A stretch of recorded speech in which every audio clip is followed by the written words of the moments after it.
Hello, I'm the Accidental Bookseller. My name is Paul. Welcome to the channel.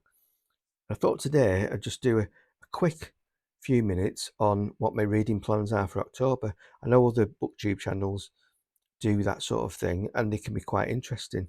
So I thought I'd do one, not promising being interesting, but I'll give it a go. So what am I going to be reading in October? Well, if you're a regular watcher of the channel, you'll know two books for definite that I'm reading. And it's for the Occult Detective October theme, and I'm reading or rereading, because I've read it before, the casebook of Karnaki the Ghost Finder.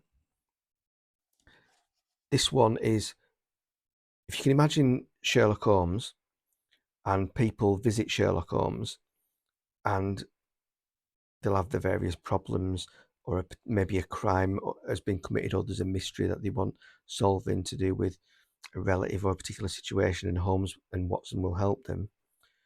Karnaki is very similar, except the problems that people come to Karnaki with, Karnaki is the main character, the investigator, they'll be not necessarily occult related, but they'll be supernatural related. So there might be a haunting in a particular house, or weird events might be happening in a town, or just something with the strange and paranormal. And it's by William Hope Hodgson, who wrote The House on the Borderland, which everyone should read. It's one of my favourite books of all time. Greatly undervalued text. A classic of the... When was it written? Well, it was unfortunately killed in the First World War, was William Hope Hodgson. So certainly the earlier part of the 20th century was when The House on the Borderland was published. So if you like House on the Borderland, you will like Karnaki as well. Really nice writing style. The next book I'm reading for Occult Detective October is the Cthulhu case books, The Shadwell Shadows by James Lovegrove. I've read this out before for the particular post about Occult Detective October, but I'll read it again. It is the autumn of 1880, and Dr. John Watson has just returned from Afghanistan, badly injured and desperate to forget a nightmarish expedition that left him doubting his sanity. Watson is close to destitution when he meets the extraordinary Sherlock Holmes, who is investigating a series of deaths in the Shadwell district of London. Several bodies have been found, the victims appearing to have starved to death over several weeks, and yet they were reported alive and well mere days before. Moreover, there are disturbing reports of creeping shadows that inspire dread in any who stray too close. Holmes deduces a connection between the deaths and a sinister drug lord who was seeking to expand his criminal empire, yet both he and Watson are soon forced to accept that there are forces at work far more powerful than they could ever have imagined, forces that can be summoned if one is brave or mad enough to dare. It's particularly described as a mashup. It's a mashup between the Cthulhu mythos and Sherlock Holmes. And there's a few in the series by James Lovegrove. So this is the first one, and I'm really hoping it's a good read, because I really fancy the other books in the series as well. So that's those two I'm reading for Occult Detective October. The first book I'm going to read, though, to a finish is Wicked by Gregory Maguire. Started reading this a couple of weeks ago, but I had to put it down because I had to finish Steve Kavanagh's 13 for book club last week. I've just recorded a book review for this, my first book review of the channel. No spoilers, by the way. But yeah, that video is coming soon. But I'm returning to Wicked to finish it off. This really is a good book. I was not expecting it to be so good. I got it earlier in the year just because it was a £5 on the supermarket shelves. I thought, you know what? Obviously, I liked The Wizard of Oz when I was a kid, and it shocked me.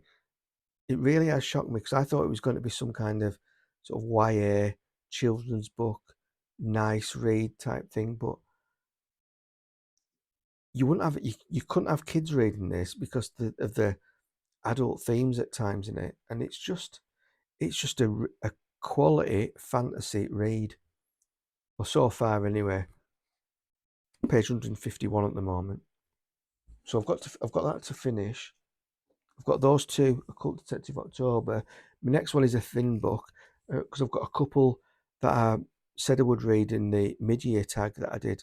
Because one of the questions was what you're going to read for the rest of the year. So there was a few books in that, and one of them was Once Upon a Fiend by Ratfink, or AKA Ratfink. He's Andrew Wilson to his bank manager, and he was in Alien Sex Fiend, the 1980s goth band. And it's only a thin book, 104 pages, and it's October, it's Halloween, and sort of musically appropriate. And it's a nice, hopefully a nice, quick book to read. And then I've got a choice because I think we'll be cracking into October by this stage, and I've got a choice of two. One of them is the Haunting of Bowley Rectory, the story of a ghost story by Sean O'Connor. Those who follow the paranormal will know that before there was things like the Enfield poltergeist, the haunted place to be aware of, to visit, etc., was Bowley Rectory, the most haunted place in England. It was known as at one stage. It's kind of lost its mystique in history somewhat, as I guess, as other things have replaced it, like the Enfield poltergeist, and you've got various other locations born out of many of the fake television programs that profess to be about haunting investigations. Won't say what programs they are, but you'll know what they are. This isn't necessarily about Bowley Rectory. This is about the mystique and the story of the ghost story of Bowley Rectory. That's what I perceive it to be anyway.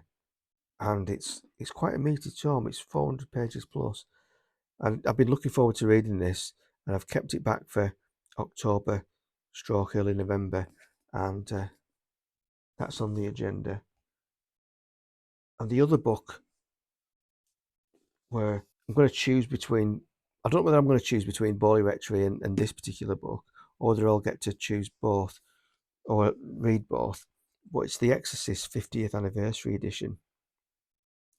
This was in the supermarket either early in the year or the back end of last year, and I'd seen the film 25, 30 years ago.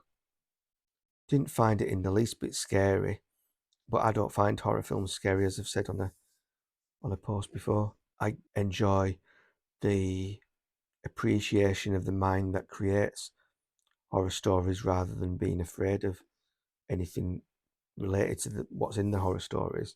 And I wasn't. It's funny. I wasn't particularly enamored with the film as much as people say. And it says the most terrifying novel ever written, the scariest movie ever made. Scariest movie ever made? I don't know, because I don't get scared with horror films. I'll take people's word for it that some people might.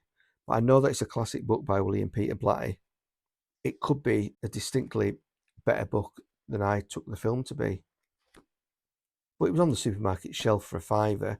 I thought, you know what, I'm going to give this a go. I can't call myself although I don't read much horror these days, I don't think I could call myself a horror enthusiast if I hadn't read it. So I'm going to read it. Don't know which one I'll get to first, Bowley Rectory or this.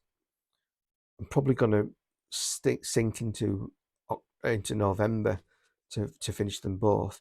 But I do want to get to the Pickwick Papers in November, because Alan's Reads is doing Dickens in December, and he's chosen the Pickwick Papers. So I'm going to give that a bash. But it's quite a meaty tome, and I'll need more than. I don't want to start at the start of December. It's quite a read, and if I get to it in November, I'll have finished it in December, because there's a couple of other reads that I want to get to in December, so Christmassy books.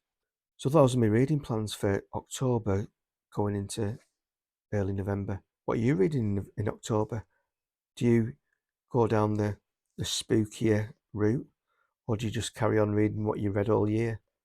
Do the dark nights play a part in what you read, the atmosphere of a particular book? Again, put it in the notes, and it'd be great to know what other people do. If you like this particular episode and want to see more, by all means click like and click subscribe.